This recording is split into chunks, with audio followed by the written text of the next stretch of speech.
Reaksiyanın tənliyini verib və cədvəldə qatılıqlarını verib başlanğıc və tarazlıq, tarazı sabitini hesabla deyir. Baxaq.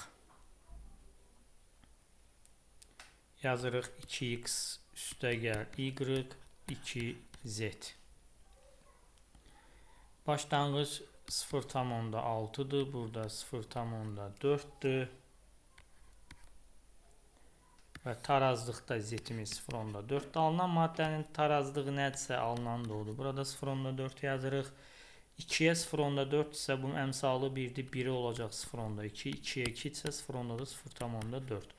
Yəni orta hissə əmsal nisbətində olur. Buradan da biz tarazlıq qatlıqlarını tapıb başlanğıcdan sərf olunan çıxanda tarazlıq alınır. 0,6'dan 0,4'ü çıxdım.